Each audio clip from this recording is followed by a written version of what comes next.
At the beginning of the film, we are introduced to a suspicious-looking man named Ciro who is traversing his neighborhood in the Bueno series.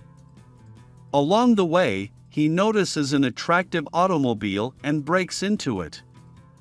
Ciro's vocation as a thug is revealed, so he stealthily removes the stereo and takes a pair of sunglasses from the overhead compartment. Suddenly, he has the impulse to urinate, but instead of going outside and relieving himself properly, he urinates all over the rear seat.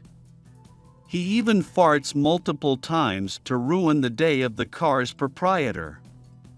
However, when Ciro completes his work and prepares to depart, the door does not open. Afraid, he attempts to open the other doors, but they are all slowly and securely shut. Ciro panics as he realizes he is in grave danger. He urgently attempts to shatter the window panes, but they all appear impenetrable. Then, Ciro disassembles a portion of the door and attempts to open it from the inside. However, he injures his hand severely, causing it to hemorrhage. Ciro brings out his gun and fires at the front window when nothing else works, but the bullet hits Rick in the thigh. This causes him to scream in agony, and he removes his shirt and wraps it around the wound to prevent excessive blood loss. A woman abruptly appears outside and begins applying lipstick while observing the window. Ciro attempts to seek her assistance, but it appears that she is unaware of his presence. He yells at her, but she disregards his words and walks away. Ciro then attempts to reach his wife, but the phone's battery dies before he can complete the call. After several hours of unsuccessful endeavors, the exhausted Ciro falls asleep. The most gratifying aspect of this is that Dutch Oven himself is involved. The following morning, Ciro arises feeling parched and realizes he has no water.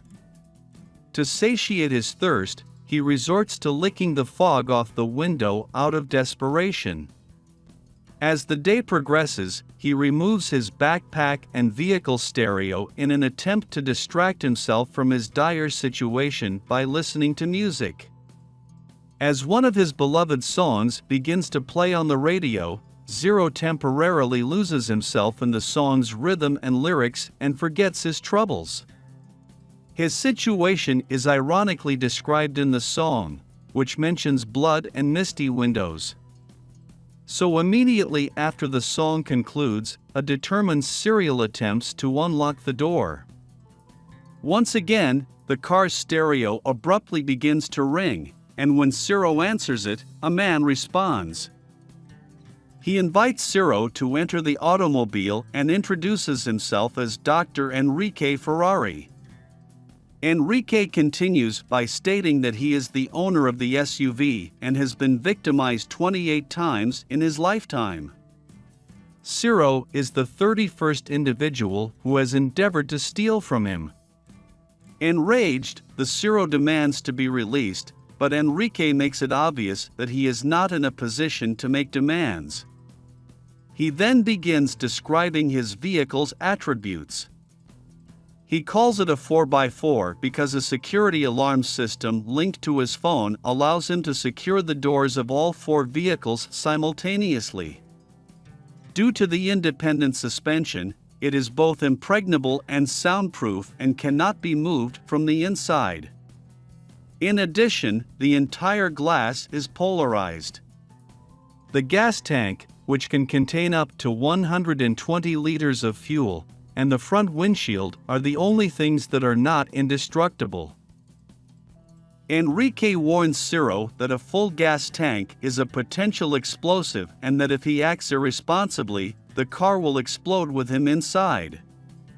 He then reveals to Ciro that he is a 60-year-old widower from Kills and recalls his idyllic upbringing in a middle-class family where doors were never secured. Enrique asks Ciro what he would do if he discovered his own son stealing, but Ciro has had enough and threatens to report Enrique to the police. In a moment of insanity, he even boasts that he could murder Enrique and his entire family if he were released. Unfortunately, the phone abruptly disconnects while he is ranting, exacerbating his anger and frustration. After some time, Enrique turns on the air conditioner and cranks up the volume to torment the intruder. Ciro attempts his best to turn it off, but nothing within the vehicle appears to function. He is compelled to withdraw his shirt from his wound and replace it. Stop the hemorrhaging in his knee immediately. He tears off a piece of his trousers and applies it to the wound. Enrique calls Ciro while he is in a fragile state and asks him the same query. What would he do if he caught his child committing theft? Enrique also pledges to give him water if he correctly answers the question. Enrique remains unsatisfied with Ciro's response to the query after hearing about the reward. Ciro begs him to stop asserting that he has learned his lesson, but Enrique appears unconcerned and continues relating another incident. Two men broke into his daughter's home a year ago while she was parking her car. The thieves held Enrique's grandson captive for 3 hours, despite being well-equipped for such situations. In the meantime, Ciro is uninterested in Enrique's stories and queries. What kind of doctor would keep a wounded patient without water? Enrique compliments his question and dares him to predict what type of physician he is. A police vehicle approaches and draws alongside Ciro's SUV as he considers his options. Ciro is filled with optimism upon seeing this and attempts his best to attract the officer's attention. However, the officer issues a citation to the SUV and then leaves. Hours pass, and Enrique finally contacts Ciro again, demanding his full identity and identification number before he will provide him with water. Ciro reluctantly agrees, and Enrique instructs him to locate the water-accessible cleansing hose in the trunk of the vehicle. Even though the water is a bright blue color, Ciro does not care and gulps it down his parched throat, grateful for any liquid, even windshield wiper fluid or whatever the devil the next scene was. Ciro is nearly compelled to ingest a single insect that has made its way into the vehicle. Ciro has a fever, and the laceration on his leg has turned yellow. Enrique turns on the air conditioner to soothe the intruder after learning this. Then he discloses that he, too, is ailing. Enrique is terminally ill with cancer, and his doctors have given him 1 year to survive. However, Ciro is too exhausted and feverish to listen, and he passes out after a few minutes. Ciro regains the strength to flee after regaining consciousness. He haphazardly searches the vehicle manual for a way out, but all he manages to do is chew a page. Desperate, he then urinates in a container and drinks it, mistaking it for urine. Suddenly, however, a thief endeavors to enter the UV. This gives Ciro renewed hope of escaping, and he becomes ecstatic.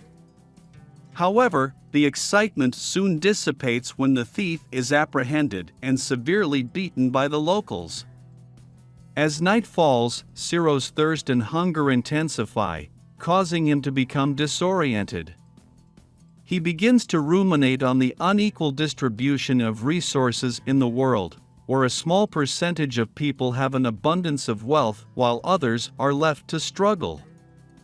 Ciro is frustrated by the systems and regulations that favor the wealthy and perpetuate the cycle of poverty for everyone else. Despite his perilous circumstances, he declares he will not submit to the system, even if it means being executed. This is why he chose to follow in the footsteps of his father and ancestors by becoming a thief. Enrique calls again the following day, and this time he reads the newspaper to Ciro.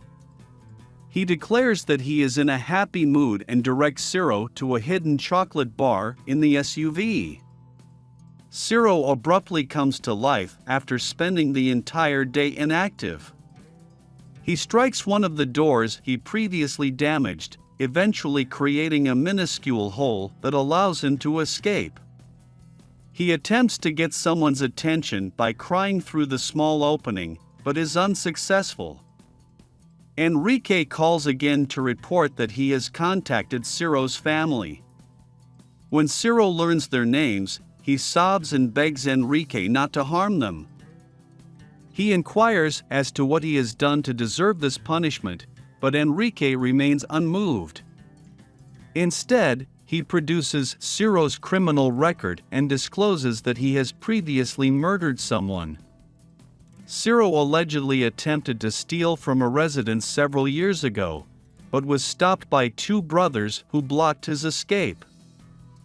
They were slain mercilessly. Enrique also mentions a senior bus driver whom Ciro brutally assaulted. Ciro refuses to accept culpability, instead blaming the driver for preventing him from robbing the passengers. After charging his phone with solar energy, Ciro unsuccessfully endeavors to contact his wife. Therefore, he leaves a voicemail expressing his feelings and apologizing for his past errors. He then presses the car's start button repeatedly and is able to start the vehicle. The fact that it can also be activated without a key is revealed. After pressing a certain number of times, such as a 0 pattern, the driver fastens his seatbelt and shifts into reverse. The gear, however, becomes locked in reverse, compelling him to drive in reverse. In order to attract people's attention, he speeds up and crashes into a post. Thankfully, the airbag deploys in time, and he is not injured. Ciro is ultimately able to flee by kicking the weakened back window out of the way. Even though he is in excruciating agony, he manages to drag himself to a gas station restaurant to get food. As he savors each bite of his meal, the restaurant manager orders him to pay for it and leave immediately.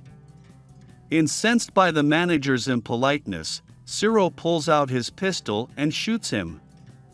Ciro returns to reality the very next instant, revealing that he was daydreaming and that he is still confined in the SUV. Again, his phone chimes, and Enrique is on the other end. Ciro threatens to perpetrate the unthinkable in a desperate plea, but Enrique is unmoved by his words. He approaches in front of the car while laughing manically and reveals his face. Enrique then enters the vehicle and begins treating Ciro's wounds. The boy is so exhausted that he lacks the strength to escape and eventually falls asleep, but when he awakens, he musters all his fortitude, grabs his gun, and fires at Enrique. Ciro narrowly avoids the car, but he manages to leap out of it. After days of excruciating captivity, Enrique is finally set free and drags himself across the floor while firing shots into the air in a futile attempt to get him back. Almost immediately, however, a police officer observes the commotion and orders Enrique to drop his gun. When the clever doctor refuses, an intense confrontation ensues. 2 hours later, a large number of people, media representatives, and police officers have gathered at the crime site. Despite everyone's pleadings, Enrique is still holding Ciro at gunpoint. When all else fails, an experienced negotiator is called in. As the nation observes, he immediately gets to work and asks Enrique what he desires. The doctor begins to enumerate the daily difficulties that the government fails to address. He describes how he must avoid over 2,000 piles of canine feces while walking to work because pet owners do not pick up after their animals. Not to mention the issue of deforestation, he is also fed up with the unclean drains, the littered roadways, and the appalling condition of the homeless. The public engages with Enrique and begins to support him after hearing all of this. However, the negotiator persists and ultimately persuades Enrique to release the boy. After Ciro is cuffed and taken into custody, Enrique is ordered to surrender, but he refuses. Enrique enters his vehicle and activates the timer, resulting in a fatal detonation. He is killed instantly, but fortunate no nearby individuals are injured. Ciro is dragged away to the hospital as the film concludes, leaving the audience to ponder whether the heartless doctor was the good man.